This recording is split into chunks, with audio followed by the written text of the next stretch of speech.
Playwright Ben Jonson 1572–1637, a key figure in English literature. Ben Jonson was an English playwright, poet, and literary critic, best known for his satirical comedies and influence on Renaissance drama. He was a contemporary and rival of William Shakespeare, but his style focused more on realism, wit, and social critique rather than romantic themes. Major plays and themes. Jonson's works often mock hypocrisy, greed, vanity, and pretension, using sharp satire in realistic settings. Every Man in His Humor, 1598, a satire on human personality types and social deception. Walpole, 1606, a dark comedy about greed, where a wealthy conman tricks those around him. The Alchemist, 1610, a farcical take on deception, featuring tricksters who con gullible people. Bartholomew Fair, 1614, a social satire that critiques different levels of London society. His plays were more structured and moralistic compared to Shakespeare's, often ending with a strong message about human vice and virtue. Influence on English drama. He helped establish city comedy, which satirized London life. His masks, court entertainments blending poetry, music, and dance, were highly popular among the aristocracy. He was the first official poet laureate of England. Legacy. Jonson's influence extended to later satirists like Alexander Pope and Molière. His critical approach to drama influenced neoclassical and modern comedy. His works remain studied for their social critique and literary innovation. Analysis of Every Man in His Humor by Ben Jonson. Published 1598.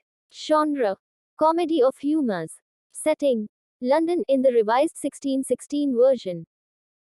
Overview. Every Man in His Humor is a satirical comedy by Ben Jonson that explores human behavior through the concept of the four humors: blood, phlegm, black bile, and yellow bile, which were believed to determine personality traits. The play mocks social pretensions, hypocrisy, and foolishness through a cast of exaggerated comic characters. Plot summary. The play is set in London, in the revised 1616 version, and follows multiple interconnected storylines centered on mistaken identities, deception, and comic misunderstandings. Old Noel, a wise and respectable gentleman, is concerned about his son, Edward Noel, who spends time with foolish and reckless friends, including the boastful soldier Captain Bobadil.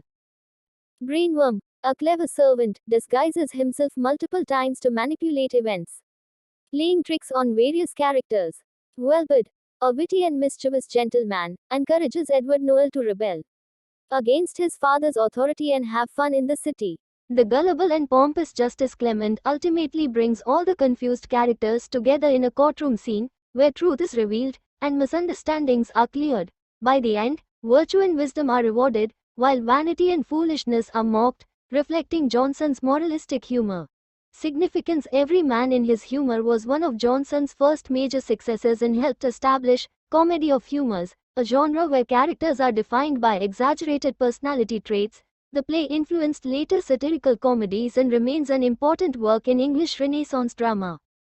Key themes and analysis. 1. The comedy of humors. Jonson's characters each represent a specific humor, meaning they are defined by a single dominant personality trait. Captain Bobadil, a cowardly, boastful soldier, representing arrogance and self-deception. Justice Clement, a wise but eccentric judge representing rationality and law. Edward Noel, a rebellious young man representing youthful recklessness. Brainworm, a clever servant who manipulates situations representing cunning and adaptability. This characterization method allows Jonson to create humor through exaggeration and irony, mocking human excesses. 2. Social satire and class criticism. Jonson ridicules Elizabethan society's obsession with status, education, and self-importance. Characters like Bobadil pretend to be more important than they are, exposing the hypocrisy and pretentiousness of the social elite. The play critiques the gullibility of the upper class, easily deceived by flatterers and tricksters, the vanity of soldiers and scholars, who boast about accomplishments they don't actually have. The foolishness of youth, as seen in Edward Noel's reckless behavior. Through satire, Jonson emphasizes the value of self-awareness and wisdom over vanity and deception. 3. Role of deception and disguise. Disguise is central to the plot, especially through Brainworm, who takes on multiple disguises to manipulate events. His tricks reveal how easily people are fooled by appearances, reinforcing Johnson's message about human folly and self-deception. Brainworm's actions also drive the comedic misunderstandings that build tension and create situational irony. Characters believe they are in control when, in reality, they are being tricked. 4. Authority vs. Rebellion. The father-son conflict between Old Noel and Edward Noel highlights a common Renaissance theme: youthful rebellion vs. parental authority. While Edward initially rejects his father's advice, he ultimately learns that wisdom and moderation are essential. Similarly, Justice Clement, despite his eccentric nature, represents law and order, showing that authority must be guided by reason, not blind power. Influence on comedy. The play helped shape later satirical and character-driven comedies, influencing Shakespeare, Molière, and modern farces. Development of realistic comedy. Unlike Shakespeare's romantic comedies, Johnson's humor is grounded in real social behavior, making it more critical and intellectual. First major success for Johnson, this play solidified his reputation as a playwright and established his signature style of sharp wit and moral satire. Conclusion: every man in his humor is a brilliant satire of human nature, exposing vanity, hypocrisy, and foolishness through exaggerated characters and comedic misunderstandings. By using humor-based characterization, social critique, and wit, Johnson creates a timeless comedy that remains relevant in discussions about human behavior and society.